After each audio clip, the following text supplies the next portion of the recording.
Hello students, तो आज के इस वीडियो में हम सीख रहे कॉर्पोरेट अकाउंटिंग कंपनी लक्षी हिसाबी पद्धति।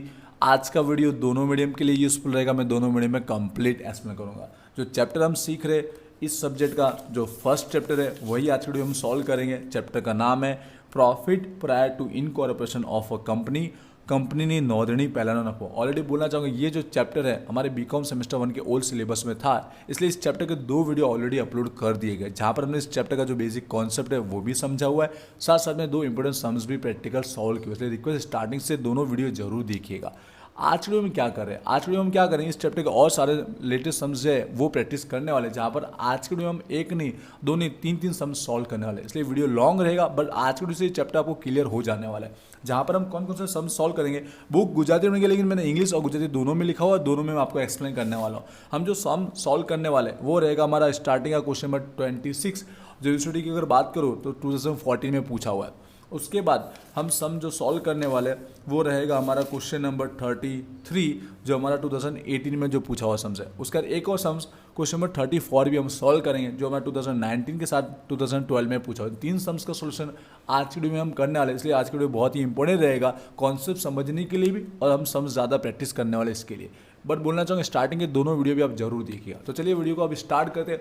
तो थोड़ा मैं पहले से लिखा हुआ है जिससे हमारा थोड़ा बहुत टाइम सेव होगा। तो पहले अगर बेसिक बताना चाहो आपको पढ़ना क्या चाहिए, वैसे फर्स्ट वीडियो में मैंने क्लियर किया, बट यहाँ मैं शॉर्टकट में अगर बताना चाहूँ तो इस चैप्टर का जो फॉर्मेट आपको समझना है कि कौन सा एक्सपेंस या कौन सी इनकम खर्चा आवक किसके रेशियो किस प्रमाण में डिस्ट्रीब्यूट करना वही हमको याद करना रहता है। तो स्टार्टिंग में 3.3 देखिएगा, यहाँ पे जो आपको पॉइंट दिए 1 2 इसमें आपको क्लियर बता दिए गए कि कौन कौन से खर्च या कौन कौन सी आवक है को किस रेशियो में आपको डिस्ट्रीब्यूट करना है। और खास नंबर पॉइंट नंबर जो 4 और 5 दिख रहा है कौन सा प्री और कौन सा पोस्ट में आता है, कौन सा नोंदणी पहला और कौन सा नोंदणी बाद में डायरेक्ट आता है, वो भी हमको खर्चे दिए हुए। तो ये टॉपिक यहाँ पर रीड कीजिएगा और साथ साथ में जो इंपॉर्टेंट जो अलग टाइप के विशिष्ट मुद्दे ये आप डिटेल में पढ़ सकते हो या फिर शॉर्टकट में यहाँ पे उसका टेबल दिया है ये जरूर पढ़ लीजिए, जिससे आपको क्लियर हो पाएगा कि ये जो हमारा एक्सपेंस या इनकम है वो किस रेशियो में डिस्ट्रीब्यूट होता है। तो फर्स्ट वीडियो में ज़्यादा क्लियर किया हो, इसलिए स्टार्टिंग का फर्स्ट से वीडियो जरूर देखिए। बाकी आज के वीडियो में आपको कॉन्सेप्ट और क्लियर होने वाला है। तो चलिए सम से स्टार्ट करते हैं। तो सबसे पहले जैसे मैंने कहा हम सम सॉल्व करेंगे 26 नंबर का।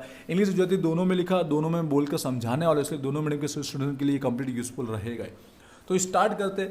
तो सबसे पहले आप सम्स देखिएगा। तो इस सम्स के अंदर आपको सबसे पहले रेशियो प्रमाण फाइंड आउट कर देना रहेगा, जिसके अंदर हम सबसे पहले फाइंड आउट करेंगे जो टाइम रेशियो समयानुप्रमाण ये फाइंड आउट करेंगे, और सेकंड सेल्स रेशियो वेचाण रेशियो पहले हमें फाइंड आउट कर देने का। उसके बाद हम सम्स का सॉल्यूशन स्टार्ट करेंगे। तो हम जैसे स्टार्ट करेंगे फर्स्ट पैराग्राफ जो दिया गया होगा उसके बेस से हमारा सॉल्यूशन स्टार्ट हो जाएगा। तो लिखा गया है देव ट्रेडर्स का जो धंधा है जो बिजनेस है वो यहाँ पर राजश्री लिमिटेड ने क्या किया, परचेस किया, खरीदा हुआ है। कौन सी तारीख को खरीदा है, तो 1 अप्रैल 2020 को। इंग्लिश में शायद इसको टेक ओवर लिखा गया होगा। और साथ में उसने स्थापना कब की, तो इनकॉर्पोरेट उसने बिजनेस कब स्टार्ट किया, 1 जुलाई से। तो ये डेट स्टार्ट नहीं की, आपको ध्यान देना है। 1 अप्रैल को खरीदा है और 1 जुलाई को उसने अपना धंधा स्टार्ट किया है। तो ये टाइम रेशियो के लिए इंपॉर्टेंट है। तो यहाँ पर आपने जैसे देखा 1 अप्रैल 2020 से लेकर हमारा दिया गया 1 जुलाई लिखा, देखिए स्टार्टिंग 1 तारीख लिखा, कई बार 30 जून भी लिखा हो सकता है, दोनों का मीनिंग एक ही होता है। आप यहाँ 30 जून लिख के भी सॉल्व कर सकते हो 2020। तो ये जो डेट रहेगी ये हमारा प्री इनकॉर्पोरेशन में रहेगा, नोंदणी पहले का।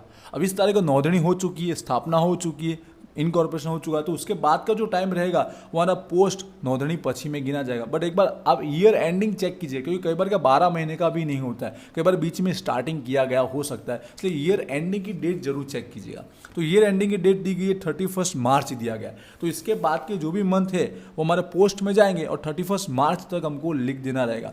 तो यहाँ पे 1 जुलाई इसलिए उसी को आगे कंटिन्यू करेंगे, ठीक है, क्योंकि जुलाई महीना इसमें तो आएगा नहीं, क्योंकि 1 तारीख है, यहाँ पर जून तक ही इन्वॉल्व होगा। तो जुलाई हमारा पोस्ट में नोंदणी पछी में आएगा। और जुलाई से लेकर जैसे हमने देखा मार्च तक है, तो आपको एंडिंग करना रहेगा 31 मार्च तक। अब यहाँ पर हमको क्या करना है, मंथ गिन लेना है, मंथ काउंट कर लेना है।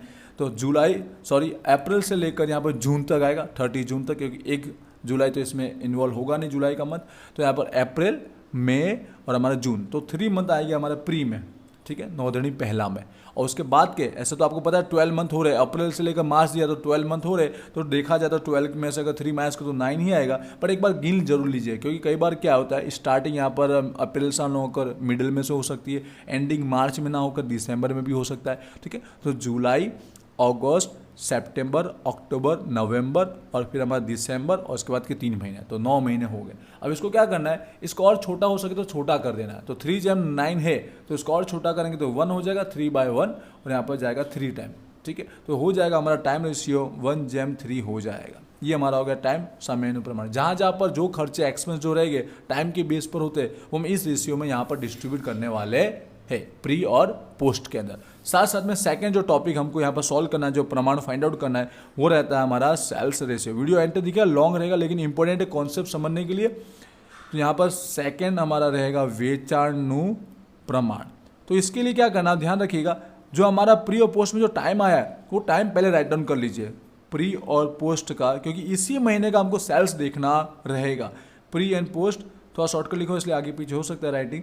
नोंधणी पहला और नोंधणी पची।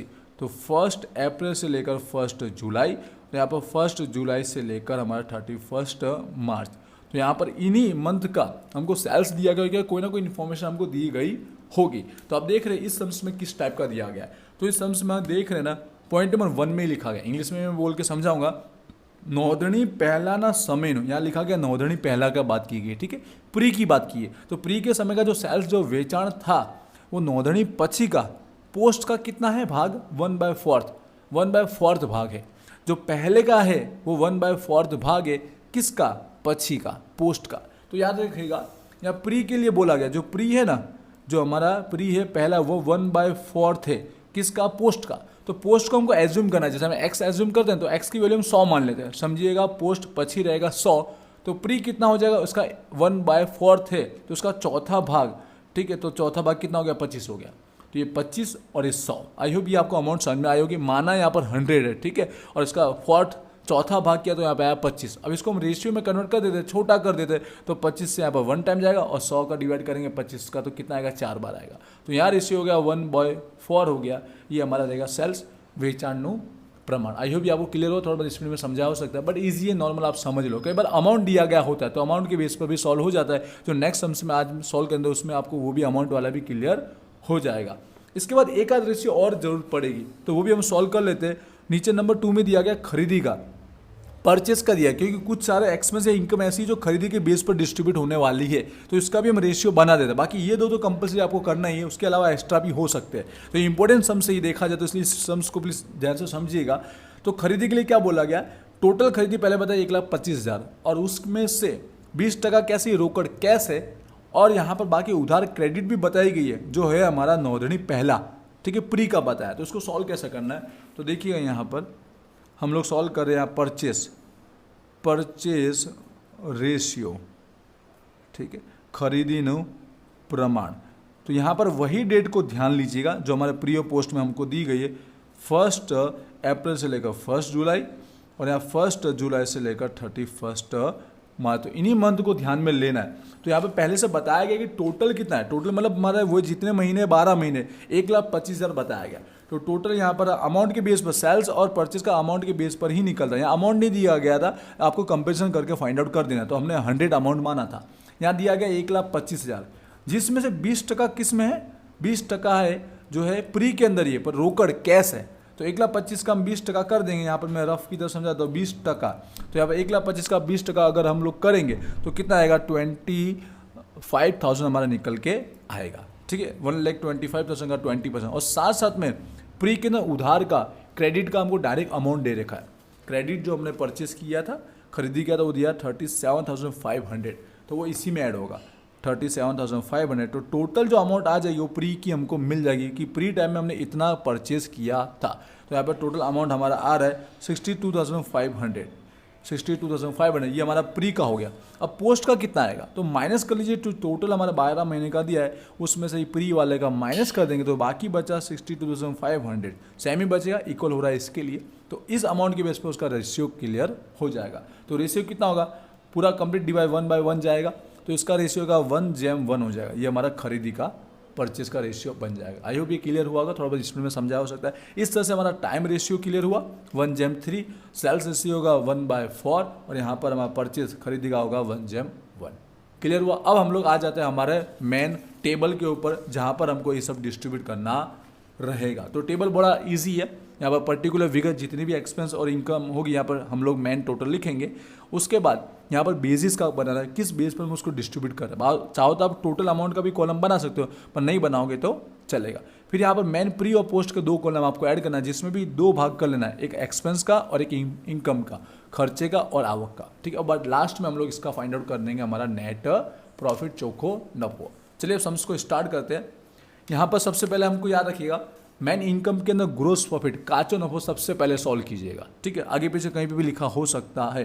तो नंबर 2 में दिया है काचो नफो, हमको दिया है ग्रोस प्रॉफिट, जिसकी अमाउंट दी गई 25,000। आप चाहो तो टोटल का एक कॉलम ऐड कर सकते हो, मैंने नहीं किया है, ठीक है। आप टोटल का कॉलम ऐड कर सकते हो, जिससे आपको डिस्ट्रीब्यूट करने में और इजी रहेगा। तो 25,000 है। अब एक ग्रोस प्रॉफिट किस रेशियो में डिस्ट्रीब्यूट हो, तो याद रखिएगा ये जो प्रॉफिट जो नफो सेल्स पर निकलता है, ठीक है, इसलिए वेचाण पर ही होगा। थोड़ा बहुत बेसिक समझाने का कोशिश भी करूंगा इसके पीछे का जो रीज़न है, बाकी आप पढ़ोगे तो आपको याद हो जाएगा। तो सेल्स वेचाण के बेच पर डिस्ट्रीब्यूट करेंगे, जिसका क्या दिया गया 1/4 दिया गया है। कैलसी आप यूज़ कीजिएगा, बाकी मैं डायरेक्ट लिखने की कोशिश करूंगा। तो 25,000 जो है डिस्ट्रीब्यूट कैसे करते हैं एक बार अगर बताना चाहूँ मैं, ठीक है। बाकी आप जानते होंगे कि 25,000 के अंदर इंटू में 1 फर्स्ट के लिए डिवाइड में कितना होगा टोटल कितना हो गया 5। तो 25,000 इंटू में 1 डिवाइड में 5 ये हमारा प्री के लिए हो जाएगा। और पोस्ट के लिए क्या होगा 25,000 इंटू में सेकेंड रेशियो कितना 4 है, तो इंटू में 4 और डिवाइड में टोटल कितना होगा 5। 1 और 4 का टोटल हो गया 5, तो 5 से आपको डिवाइड करना है। फर्स्ट के लिए इंटू में 1, सेकंड के लिए इंटू में 4। अब इस तरह से आप कैलसी में जरूर कर लीजिए, मैं डायरेक्ट अमाउंट लिखने की कोशिश करूंगा। तो सेल्स याद रखिए ये हमारी इनकम होती है, तो इनकम के कॉलम में लिखना, आवक के कॉलम में लिखना है। जो आवक है वो आवक के कॉलम में, प्रॉफिट लॉस नफा नुकसान की तरह समझ के हमको सॉल्व कर लेना रहेगा। तो फर्स्ट के अंदर 1 जेम के अकॉर्डिंग आएगा 5,000 और टोटल हमारा 25,000 है, तो बाकी बचा इसी में आएगा।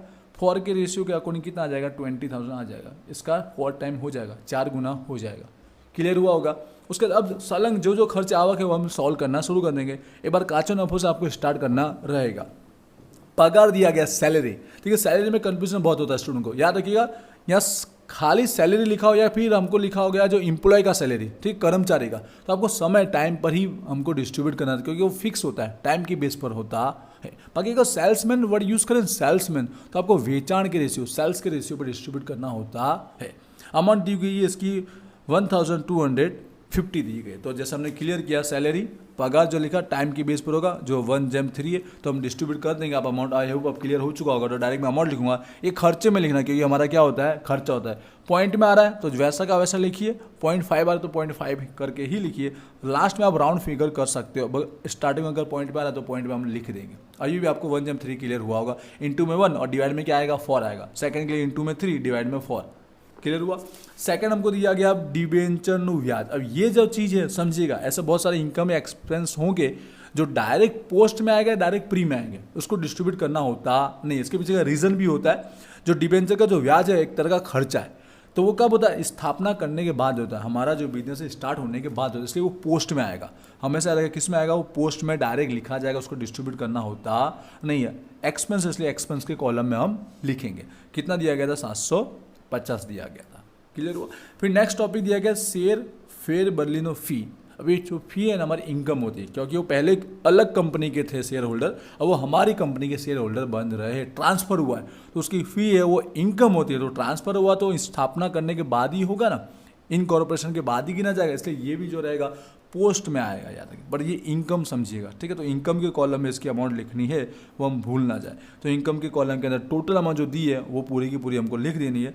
625 रकम थोड़ा ऊपर नीचे आगे पीछे आपको दिख सकती है, बट आई होप आप समझ जाएंगे। फिर हमको जो दिया गया रोकाणों पर ब्याज, इंटरेस्ट ऑन इन्वेस्टमेंट। अब ये देखिए कोई इन्फॉर्मेशन ना दी गई तो आपको टाइम के बेस पर, समय के बेस पर डिस्ट्रीब्यूट कर लेना है, ठीक है। बाकी हमको यहाँ नंबर 4 में बताया गया है कि रोकन जो इन्वेस्ट हमने कब किया गया था या इन्वेस्टमेंट हमने कब बेचा गया, कुछ भी इन्फॉर्मेशन हमको दी गई होगी। तो यहाँ लिखा गया 30 जून लिखा गया। तो जैसे हमने देखा प्री पोस्ट का जो हमने टाइम देखा अप्रैल से लेकर जून, ये 1 जुलाई मतलब आप समझ गए 30 जून होता है, ये हमारा प्री में आएगा। और बाकी हमारा क्या आएगा टाइमिंग पोस्ट में। तो ये जो था 30 जून तक हमने सेल कर दिया था इन्वेस्टमेंट, तो पूरा का पूरा जो अमाउंट है वो डायरेक्ट किस में चला जाएगा, प्री में, पहला नौधनी पहला में हमारा चला जाएगा। आई होप ये क्लियर हुआ होगा, ठीक है, क्योंकि 30 जून लिखा गया है इसके लिए। बाकी अगर उसके आगे की 2 मंथ दिए होते हैं तो यहाँ पर 3 मंथ यहाँ पे, बाकी 2 मंथ यहाँ पे, तो 3/2 में हम डिस्ट्रीब्यूट कर देते, इतना प्री में इतना पोस्ट में, समझ गए। तो यहाँ पर पूरी की पूरी जो अमाउंट है याद रखिएगा 500 वो हमारा जाएगा प्री में, और ये हमको एक तरह का इनकम है क्योंकि हमको ब्याज मिलेगा, जो हमने इन्वेस्टमेंट किया होगा उसका ब्याज हमको मिलता है। तो ये इनकम के कॉलम में हमको लिखना रहेगा। तो प्रॉफिट लॉस की तरह ये प्री के अंदर आएगा, बट इनकम के कॉलम में हम लिखेंगे अमाउंट दी गई थी 500। उसके बाद नेक्स्ट टॉपिक देखिएगा, एंटर दिया 2 सम्स और सॉल्व करने वाले, इसलिए वीडियो लॉन्ग रहेगा, बट आज के वीडियो से चैप्टर आपको ज़्यादा क्लियर होगा। मैं मोस्ट ऑफ ट्राई करूँ कि एक ही वीडियो में 2-3 सम्स समझाने की कोशिश करूँ। अगला टॉपिक है जावक माल गाढ़ा भाड़ू। खर्चा दिया गया, बट जावक है, कैरिज आउटवर्ड लिखा है इंग्लिश में, कैरिज आउटवर्ड, या नाम भी लिखा है इसलिए कंफ्यूजन आपको रहेगा नहीं। तो कैरिज जो आउटवर्ड है जावक माल, वो कब खर्चा होता है? जब हम क्या करते हैं, माल बेचते, सेल्स करते हैं, तब वो खर्चा होता है। इसलिए इसको डिस्ट्रीब्यूट करना आपको, सेल्स वेचाण के रेशियो पे आपको डिस्ट्रीब्यूट करना है 1/4, मतलब इंटू में 1 डिवाइड में 5, सेकंड के लिए इंटू में 4 डिवाइड में 5। तो टोटल जो अमाउंट दी गई है उसका आप कैलकुलेशन में जरूर कर लीजिएगा। मैं डायरेक्ट यहाँ पर अमाउंट लिख देता हूँ। तो यहाँ पर आएगा हमारा 250 आएगा फर्स्ट के अंदर 1 जेम के अकॉर्डिंग, और 4 जेम के अकॉर्डिंग आ जाएगा 1000 आ जाएगा। इसका 4 गुना हो गया। क्लियर हो रहा होगा, आगे बढ़ता रहता हूँ मैं। आवक माल गाड़ी भाड़ा, मतलब हमारा कैरिज इनवर्ड। अब ये जो खर्चा है गाड़ी भाड़ा, वो कब लगता है? जब हम माल क्या करते हैं, खरीदते हैं। जब हम माल खरीदते तो माल हमारे तक आता है, इसलिए उसका नाम आवक होता है, और माल बेचते इसलिए उसका नाम जावक होता है। आउटवर्ड और इनवर्ड, ठीक है। तो एक खरीदी परचेस के बेस ऊपर खर्चा, जब खरीदते हैं तब ये खर्चा होता है, जो हमारा आपको पता है ट्रेडिंग अकाउंट व्यापार खाते में आता है। तो उसको परचेस रेशियो में, खरीदी की रेशियो में डिस्ट्रीब्यूट करना, इसलिए हमको ये दिया भी गया है। तो उसका क्या निकला, हमारा 1/1 निकला। अभी हमने यहाँ पे सॉल्व किया था, अमाउंट के बेस पर निकला था 1/1। तो 1/1 के रेशियो में डिस्ट्रीब्यूट करेंगे, मतलब दोनों में क्या आएगा, एक तरह का इक्वली अमाउंट इसका आएगा। टोटल दिया गया 1000, तो 500 और 500 हमारा हो जाएगा, मतलब इंटू में 1 डिवाइड में 2, इंटू में 1 डिवाइड में 2 हो जाएगा। आई होप मैं आगे पीछे कहीं लिखा ना हो, बाकी कहीं मिस्टेक हो तो आप उसको जरूर क्लियर कीजिएगा। 500 और यहाँ पर 500, बाकी आप में कॉलम होगा तो आप सही से लिख पाओगे। अगला टॉपिक अगेन समझने जैसा, बाकी ये पहले क्लियर करते हैं। व्हाट आउट डिस्काउंट का टॉपिक हो, दोनों दिए गए। पहला apple what out discount allow दिया गया। तो आपको पता है हम डिस्काउंट कब देते हैं, जब हम क्या करते हैं, हमारे पास से कोई माल क्या करता है, खरीदता है। जो देवादार जो होता है वो हमारे पास से माल खरीदे, इसके लिए हमने ये डिस्काउंट दिया गया होता है। मतलब एक तरह का हमने क्या किया है, सेल किया है, वेचाण किया है। तो वेचाण सेल्स के रेशियो में इसको डिस्ट्रीब्यूट किया जाएगा, और ये हमारा खर्चा होता है, एक्सपेंस होता है। आपेल वटा जब हमने माल बेचा होगा ना, तब हमने उसको डिस्काउंट दिया गया होगा। तो 1/4 में डिस्ट्रीब्यूट हमें करना है। टोटल अमाउंट दी गई 750, इंटू में 1 डिवाइड में 5, इंटू में 4 डिवाइड में 5 हो जाएगा। तो फर्स्ट में हमारा यहाँ पर आएगा, ये इनकम नहीं है, एक्सपेंस है, तो खर्चे में आपको हमें लिखना रहेगा। फर्स्ट जो अमाउंट रहेगी 150, और सेकेंड हो जाएगी हमारे 600 हो जाएगी। उसके बाद देखिए यहाँ पर अगला जो डिस्काउंट है वो मॉडल बटाव है। जो डिस्काउंट क्या बोलेंगे, अर्न बोलेंगे। जो हमको डिस्काउंट मिला है, तो कब मिलेगा, जब हमने माल खरीदा होगा। हमने जब खरीदा होगा तब हमको जो डिस्काउंट मिला है वो, और एक तरह का ये हमारी इनकम है, क्योंकि हमको मॉडल बटाव है। प्रॉफिट लॉस में कहाँ आता है, जमा साइड आता है। आप जानते होगे जितनी भी इनकम है प्रॉफिट लॉस के जमा साइड वाली आपको दिख रही होगी। तो ये हमें परचेस के रेशियो में डिस्ट्रीब्यूट करना है, जो 1/1 होगा। तो यहाँ पर अमाउंट जो दी गई है 500, तो डिवाइड करेंगे 1/1, मतलब इक्वल हो जाएगा 250। बट आपको याद रखना है इनकम के कॉलम में इसको लिखना रहेगा। क्लियर हुआ होगा। आगे बढ़ते हैं। डायरेक्टर की फी लिखेगी। अभी डायरेक्टर की फी किस टाइप का, एक्सपेंस ही है, ठीक है, पर याद रखिए ये हमेशा पोस्ट का बाद में होता है, ठीक है। हमारी स्थापना होने के बाद, इनकॉर्पोरेशन होने के बाद का, तो इसका याद रखिएगा डायरेक्ट हमेशा पोस्ट में। और कुछ ऐसी चीज़ें याद ही कर लेनी, कौन सा पोस्ट में आएगा और कौन सा हमारा प्री में आने वाला। बाकी इसके पीछे का कॉन्सेप्ट डिटेल में समझाया जा सकता है। वीडियो बट बहुत लॉन्ग होने वाला, क्योंकि एक ही वीडियो में 3 सम सॉल्व कर रहे हैं। तो इसका पूरा का पूरा अमाउंट हम क्या लिख देंगे, डायरेक्ट हम लोग पोस्ट में लिख देंगे। 875 अमाउंट दिया गया टोटल, इसको डिस्ट्रीब्यूट हमें नहीं करना है। उसके बाद दिया गया प्राथमिक खर्चा, प्राइमरी एक्सपेंस। तो ये खर्चा भी डायरेक्ट आएगा, डिस्ट्रीब्यूट हमें करना नहीं है। और किसका खर्चा, पोस्ट का खर्चा है, ठीक है, 250। तो डायरेक्ट हम लोग लिख देंगे यहाँ पर पोस्ट के अंदर 250। अब देखिए ऑफिस भाड़ू दिया गया, ऑफिस रेंट। तो ये जो खर्चा है बहुत से खर्चे फिक्स होते हैं, जो समय पर डिपेंड होता है, टाइम पर, कि टाइम के बेस पर ही डिस्ट्रीब्यूट होता है। तो आपको टाइम पर ही आपको डिस्ट्रीब्यूट कर लेना, आपको आइडिया आ जाएगा ये खर्चा किस टाइप का। जो रेंट हम भरते हैं वो टाइम के बेस पर भरते हैं, और बहुत से खर्चे जो सेल्स पे होते हैं। बाकी पढ़ोगे नहीं तो भी थोड़ा बहुत आप कॉन्सेप्ट से समझ जाओगे। तो हमारा टाइम का जो 1/3 है उसमें डिस्ट्रीब्यूट करेंगे। टोटल जो अमाउंट दी गई है 250 दी गई, इंटू में 1 डिवाइड में 4, इंटू में 3 डिवाइड में 4। कैल्शियम आई होप आप क्लियर कर पा रहे होंगे। मैं ऐसे कैल्शियम में नहीं बता रहा, बाकी आप क्लियर कर लोगे। फर्स्ट का जो आएगा यहाँ पर 2, एक बार ऑफिस की टोटल अमाउंट देखिएगा 2500 है, ठीक है। तो 625, और यहाँ पर जो दूसरा बचेगा उसका 3 गुना हो जाएगा, 1875 हो जाएगा। लास्ट दो इंपॉर्टेंट है, एंटर देखिएगा। रोकाण ना वेचाण ना नफो, जो प्रॉफिट हुआ है on sale of investment, investment को जो सेल किया। अब इन्वेस्टमेंट सेल कौन सा किया, वापस में तारीख दे रखी है, ठीक है, वरना टाइम के बेस पर ही हम लोग डिस्ट्रीब्यूट करते हैं अगर ना दिया गया हो तो 30 जून दिया गया, मतलब प्री के अंदर रोकाण का इन्वेस्टमेंट का सारा हमने सेल कर दिया है, तो पूरा का पूरा जो प्रॉफिट है, जो नफो है, वो प्री में आएगा, ठीक है। बट ये हमारी इनकम है, ये हमें याद रखना है, ठीक है। ये क्या है, जो नफो हुआ है रोकाण का, ये हमारा इनकम होता है, तो इनकम के कॉलम में प्री में लिखना है, पोस्ट में नहीं लिखना है, नौधनी पहला में लिखना रहेगा। जो टोटल अमाउंट दिया गया 250। तो इसके साथ देखिए सारे इनकम खर्चे हो चुके, लेकिन एक इंपॉर्टेंट टॉपिक है, ध्यान दीजिएगा। धंधो वेचना न ब्याज, ये जो हमने इंटरेस्ट पेड किया वेंडर को, ठीक है, ये वेंडर को, देव ट्रेडर्स को जो हमने इंटरेस्ट पेड किया, जिसके पास से खरीदा है, ठीक है, जिसका अमाउंट भी दे रखा हो, तारीख भी दिया गया कि हम कब चुका रहे हैं। फर्स्ट हमारा दिया गया अक्टूबर, तो यहाँ पे इसका कैलकुलेशन जरूर करना पड़ेगा, क्योंकि हमको तारीख यहाँ पे पता है कि जुलाई तक जो रहेगा, मतलब जून तक, वो प्री में जाता है, ठीक है। तो यहाँ पर थोड़ा रफ में लिख रहा हूँ, आप क्लियर कर पा रहे होगे। 1 अप्रैल से लेकर यहाँ पे जून लिखो या जुलाई, एक ही बात है, वो हमारा प्री में जाता है। और उसके बाद का जून से लेकर कहाँ तक, इसमें जो तारीख दी गई नोटिस कीजिएगा, किस तारीख को पेड किया है, हमने पेड किया यहाँ पर अक्टूबर, 1 अक्टूबर, तो ये जो जाएगा पोस्ट में आएगा। अब कितने महीने हुए हमें गिन लेना, फर्स्ट में तो आप समझ गए टोटल 3 महीने हो रहे हैं, और यहाँ पर कितने हो रहे, जुलाई, अगस्त और सितंबर। अक्टूबर आएगा नहीं क्योंकि इसकी 1 तारीख है, 30 तारीख को तो उस महीने को काउंट किया, तो यहाँ पे भी कितने महीने हो, 3 महीने हो रहे हैं। अब इसको हमको रेशियो में कन्वर्ट कर देना है, तो 1:1 हमारा हो जाएगा। ये आएगा वेंडर को जो बेचना को हम जो इंटरेस्ट पे कर रहे हैं, तो उसको इस रेशियो में हमको डिस्ट्रीब्यूट करना रहेगा। आई होप ये क्लियर हुआ था, वो फास्ट समझा तो अगेन जरूर देखिएगा, 1:1 में डिस्ट्रीब्यूट करना रहेगा, 1:1 के अंदर। तो यहाँ पर देख रहे होंगे अमाउंट दी गई है हमको 375, पॉइंट में आएगा, जैसा है हमें वैसा लिख देना है पॉइंट में, 187.5, यहाँ पर भी 187.5। तो इसी के साथ इस सम्स में दिए गए जितने भी इनकम और एक्सपेंस है, खर्चा हो गया, हमने डिस्ट्रीब्यूट कर दिया जो रेशियो में होता था। अब फाइनल आंसर लाना है तो टोटल मानना है, तो टोटल सबसे पहले हम किसका करेंगे, इनकम का करेंगे, ठीक है। इनकम का टोटल हम लोग पहले कर देंगे, प्री का कर रहे हैं पहले, तो इनकम जितनी भी दी गई हमारे यहाँ पे 4 इनकम आ रही है, तो चारों का हम क्या कर देते, टोटल कर देते हैं। तो टोटल जो हमारा यहाँ पर निकल के आ रहा है प्री के अंदर, वो रहेगा हमारा 6000, ठीक है। तो 6000 ये लास्ट जो कॉलम है उसमें लिख देंगे, और इस साइड खर्चे के कॉलम में वो लिख दीजिए, क्योंकि हमको माइनस करना है इनकम में से खर्चा, इसलिए यहाँ पर भी हम वही का वही लिख देंगे। अब यहाँ पे खर्चे का टोटल मार देंगे, जो एक्सपेंस है उसका हम टोटल कर देंगे, सारे के सारे एक्सपेंस का हम टोटल कर देंगे। तो एक्सपेंस जो निकल के आ रहा है 2025 आ रहा है। तो इनकम में से क्या करेंगे, एक्सपेंस को माइनस कर देंगे, इनकम में से एक्सपेंस को माइनस कर देंगे, बीच का डिफरेंस 3975, जो एक तरह का हमारा क्या होगा, चोको नफो, नेट प्रॉफिट हमारा कहलाएगा। ये प्री का जैसे किया वैसे हमको पोस्ट का भी कर देना रहेगा।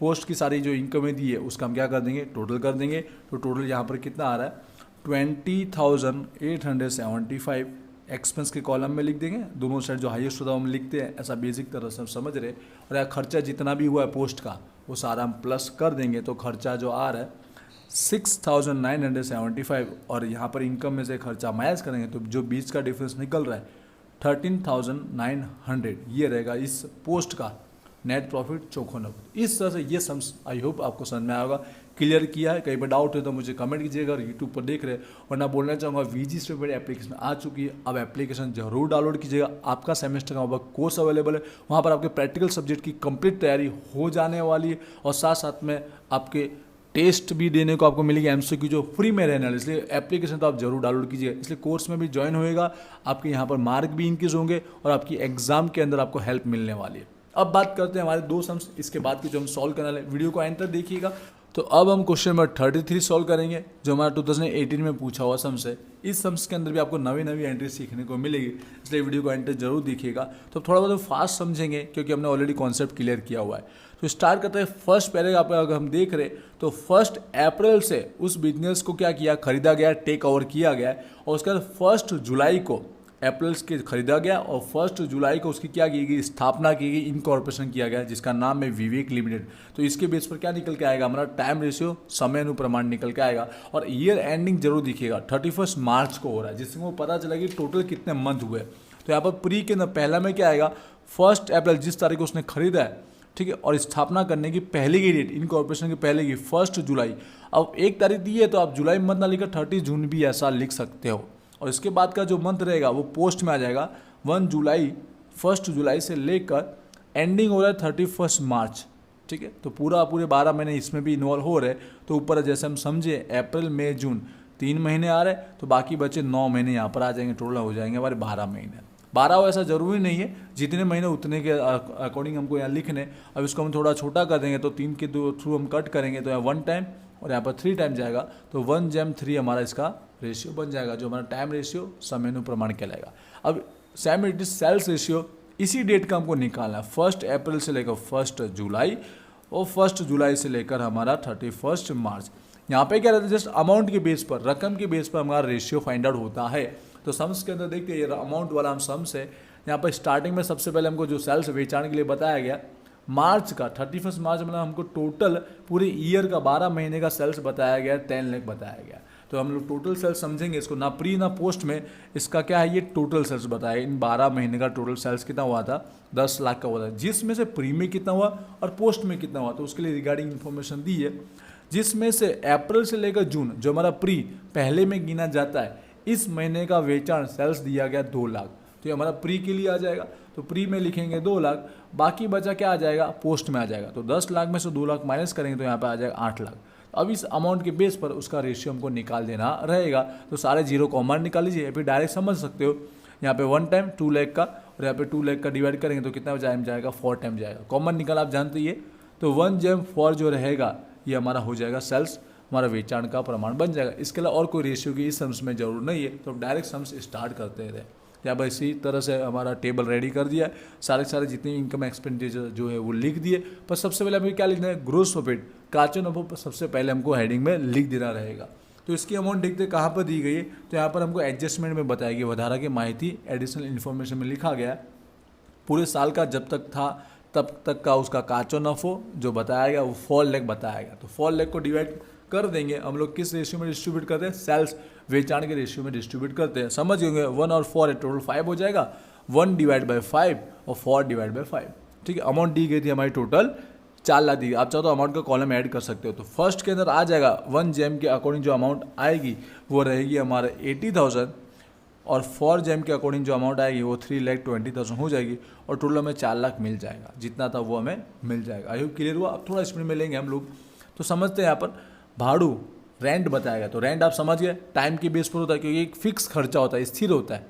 ठीक है, एक तरह समय के बेस पर आता है। तो 40,000 जो दिया गया है वो हम लोग टाइम के रेशियो में डिस्ट्रीब्यूट करेंगे, जो हमारा 1/3 है। मतलब पहले के लिए इंटू में 1 डिवाइड में टोटल कितना हो गया 4, सेकंड के लिए इंटू में 3 डिवाइड में 4। मतलब अमाउंट के साथ कीजिएगा। अमाउंट कितनी दी गई 40,000, तो 40,000 इंटू में 1 डिवाइड में 4। तो ऑटोमेटिक आप समझ गए हमारा फर्स्ट के लिए 10,000 आ जाएगा। खर्चा इसलिए खर्चे के कॉलम में लिख रहे, दूसरे के लिए कितना आएगा 30,000 आ जाएगा।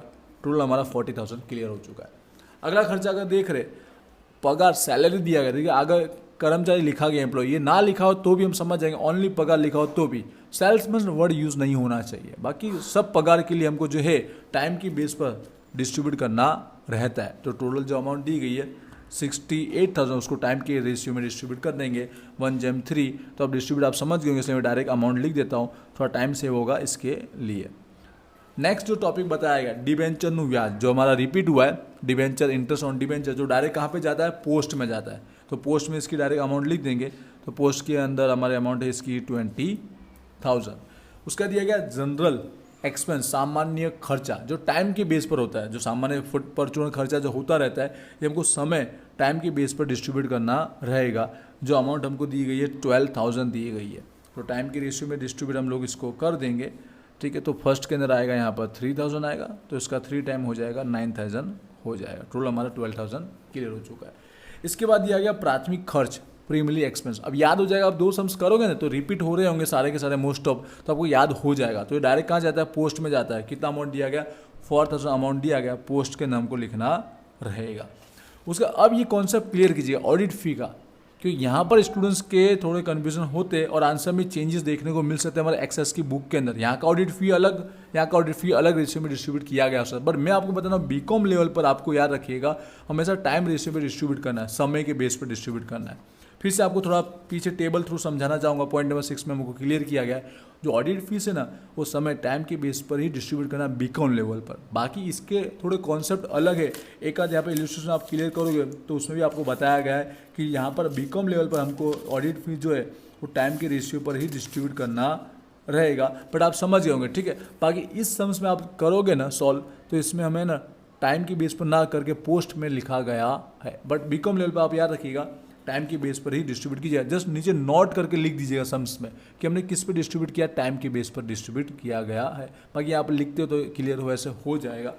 अमाउंट दिया गया है जो टोटल 1600 दिया गया है। जैसे मैंने कहा टाइम की बेस पर 1 जैम 3 में हम डिस्ट्रीब्यूट करेंगे तो इसका जो अमाउंट आ जाएगा टोटल, तो थोड़ा टाइम सेव करने के लिए मैंने पहले से डिस्ट्रीब्यूट करके अमाउंट लिख दिया है। जस्ट मैं आपको एक्सप्लेन कर लेता हूँ जिससे हमारा वीडियो ज़्यादा लॉन्ग ना हो जाए। तो बात कर रहे हैं, जैसे हमने बात की ऑडिट फी टाइम के रेशियो पे डिस्ट्रीब्यूट करना है, तो 1 जैम 3 के अंदर यहाँ पर 400 और यहाँ 1200 आ जाएगा, टोटल हो जाएगा हमारा 1600। उसके बाद की अमाउंट अगर देखें हम तो दिया गया डायरेक्टर की फ़ी दी गई। जैसे हमने पता लगा है कि डायरेक्ट पोस्ट में ही जाता है, तो इसकी जो टोटल अमाउंट 7000 दी गई है वो डायरेक्ट हम क्या लिख देंगे, पोस्ट में लिख देंगे। उसके बाद का जो दिया गया वेचाण का कमीशन बताया गया है, ठीक है। कमीशन ऑन सेल्स बोला गया, सेल्स वर्ड यूज़ किया गया तो हम समझ गए कि इसको हमको किसके बेस पर डिस्ट्रीब्यूट करना है, सेल्स के रेशियो में ही डिस्ट्रीब्यूट करना रहेगा। जो हमको दिया गया है 16000, तो सेल्स के रेशियो में हमने डिस्ट्रीब्यूट कर दिया। उसके बाद बात करते हैं खाल खाद दिया गया बैड डेब। बैड डेब ऐसे देखा जाए तो स्पेशल उधार वेचाण, ठीक है, क्रेडिट सेल्स पे डिस्ट्रीब्यूट होता है, लेकिन वो वर्ड कहीं पे दिया गया ना उसकी इन्फॉर्मेशन, तो टोटल सेल्स पर ही डिस्ट्रीब्यूट करते हैं, इसलिए इसको भी हम लोग क्या करेंगे, सेल्स के बेस पर ही डिस्ट्रीब्यूट कर देंगे। 1 जैम 4 के अंदर डिस्ट्रीब्यूट कर देंगे। ये 2000 का हमने डिस्ट्रीब्यूट कर दिया। उसके बाद का सेम टॉपिक रिपीट हुआ, शेयर फेयर बदलीनी फ़ी। जो ट्रांसफ़र जो फ़ी है एक तरह का हमारी इनकम होता है, जो डायरेक्ट कहाँ चला जाता है, पोस्ट में चला जाता है। पोस्ट के अंदर आपको इजीली याद गया हो भी रहा होगा प्री और पोस्ट में कौन कौन सी इनकम है आ रही है। जस्ट ऑडिट फी का आप ध्यान रखिएगा, हो सके नोट करके आप लिख सकते हो नीचे अलग से। उसके बाद दिया गया घसारो, डेप्रिसिएशन दिया गया है। ऐसे इसके रिगार्डिंग अलग अलग से कुछ लिखा गया हो कि ये जो मिलकर इस समय खरीदी गई थी, तो उसके लिए हमको कैलकुलेशन करना पड़ता है, वरना डायरेक्ट इसको हम टाइम के बेस पर ही डिस्ट्रीब्यूट कर देते हैं। जो 1200 दिया गया है घसारों का, डेप्रिसिएशन का, वो हम लोग डिस्ट्रीब्यूट कर देंगे टाइम के बेस पर 1 जैम 3 के अकॉर्डिंग, तो या 300 या 900 आ जाएगा, टोटल हमारा 1200 हो गया। लास्ट टॉपिक दिया जाहिरात का, एडवर्टाइजमेंट बोला गया। तो आप जानते हैं जाहिरात जो होती है हमारा वेचाण के लिए की जाती है, सेल्स को इंक्रीज करने के लिए की जाती है एडवर्टाइजमेंट, इसलिए ये जो रहेगा सेल्स वेचाण के बेस पर डिस्ट्रीब्यूट होने वाला है। जो 3200 दिया गया 1 जैम 4 के अंदर हम डिस्ट्रीब्यूट कर देंगे। आई होप ये सारा आपको क्लियर हुआ होगा, थोड़ा बहुत स्पीड में कहीं पे समझा हो सकता है, पर स्टार्टिंग से आपने फर्स्ट वीडियो पे देखा होगा ना, तो ये सब रिपीट मोस्ट ऑफ 90% आपको मिलने वाले हैं, इसलिए बोल रहा हूँ स्टार्टिंग के दोनों वीडियो भी आप जरूर देखिएगा। तो अब हम लोग कर देते हैं फाइनल टोटल निकाल लेते हैं। तो फर्स्ट प्री का अगर हम देख रहे तो हमारे इनकम का जो टोटल है, एक ही इनकम है, तो हमारा 80,000 वही इनकम में आ जाएगा, टोटल हमारा हो जाएगा। और यहाँ पर एक्सपेंस जितने भी दिए उसका हमने टोटल किया, और ये बीच का डिफरेंस है हमारा क्या हो जाएगा, नेट प्रॉफिट हो जाएगा। इसी तरह सेम इट इज हम पोस्ट का भी जो इनकम है उसका टोटल कर देंगे, ठीक है। जो 3,20,700 आ रहा है उसमें से जितनी भी खर्चे उसका टोटल माइनस करेंगे, तो बीच का डिफरेंस 1,80,640 मिलेगा, ये हमारा इसका नेट प्रॉफिट हो जाएगा। तो इसके साथ ये सम्स भी हुआ कंप्लीट। आई होप आपको समझ में आया होगा। ये सेकंड सम्स हमने कंप्लीट किया। अब जो थर्ड सम्स मैं बताने जा रहा हूँ 34 नंबर का, तो याद रखिए ये बिल्कुल सम जो है फर्स्ट वीडियो के जैसा है। फर्स्ट वीडियो में आपको ये टोटल यही कि ये आपको इनकम एक्सपेंस देखने को मिलेंगे। अगर फर्स्ट वीडियो देखा तो आपको पहले से आता ही है, तो आपको इस वीडियो के नीचे कमेंट करके लिखना। अगर यहाँ तक आप पहुँचे हो तो कमेंट आप जरूर कीजिएगा क्वेश्चन नंबर 34 और लिखिएगा डन लिखिएगा, ठीक है। आप क्या लिखेंगे, क्वेश्चन नंबर 34 और डन, जिससे मुझे पता भी चलेगा कि आपने यहाँ तक वीडियो देखा। यूट्यूब पर ये वीडियो आ रहा है, इसके लिए क्वेश्चन नंबर 34 और डन ऐसा लिखिएगा, जिससे मुझे पता चलेगा आपने ये क्वेश्चन सॉल्व भी किया और आपने यहाँ तक वीडियो देखा भी है। आई होप आपको 34 नंबर का फर्स्ट वीडियो देखोगे तो बिल्कुल आ जाएगा, इसमें कोई क्वेरी आपकी रहने वाली नहीं है। अगर डाउट रहता तो मुझे कमेंट जरूर कीजिएगा। और जैसे मैंने कहा VG स्टूडेंट एप्लीकेशन डाउनलोड कीजिएगा, आपका कोर्स है उसमें ज्वाइन जरूर होइएगा, आपके एग्जाम में मार्क जरूर इंक्रीज होंगे। मिलते हैं नेक्स्ट वीडियो में। Wish you all the best, thank you.